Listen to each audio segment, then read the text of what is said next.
बुद्ध जब श्रावस्ती में रहते थे तो वहाँ एक व्यक्ति रहता था जो अत्यंत गरीब था और कंजूस भी।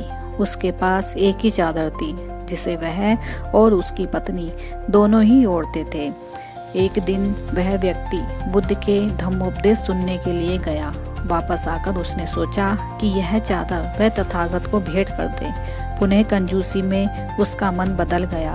फिर थोड़ी देर बाद उसने सोचा कि यह चादर तथागत को दान कर दे। यही खींचातानी उसके मन में चली।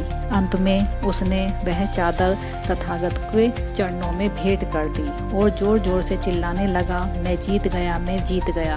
तभी वहाँ राजा प्रसेनजीत खड़े थे। उन्होंने उस व्यक्ति के इस तरीके से चिल्लाने का कारण पता किया और इस तरीके से राजा ने उसके इस दान से खुश होकर उस व्यक्ति को एक जोड़ी वस्त्र दिया। उस व्यक्ति ने उस वस्त्र को तुरंत तथागत के चरणों में भेंट कर दिया।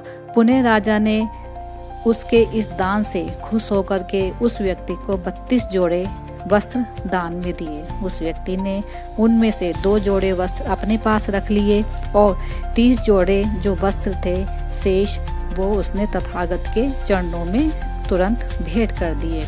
इस बात की चर्चा शाम की धम्म सभा में हुई। तब बुद्ध ने कहा कि कुशल कर्म करने की सूझ कभी कभी ही उत्पन्न होती है, क्योंकि हम राग, द्वेष, मोह, ईर्ष्या, कंजूसी आदि कलेशों के साथ जी रहे होते हैं। उनका हमारे ऊपर संस्कार है। इसी संस्कार से वासना का जन्म होता है। प्राय सांसारिक भोग, विलास और अपने मात्र तक के लिए सोचना हमारी प्रवृत्ति बन चुकी है। अतः कभी कभी संयोग से कुशल कर्म करने का विचार हमारे मन में आए तो उसे तुरंत कर लेना चाहिए। हम जैसा कर्म करेंगे वैसा ही फल मिलेगा। जय भीम, नमो बुद्धाय।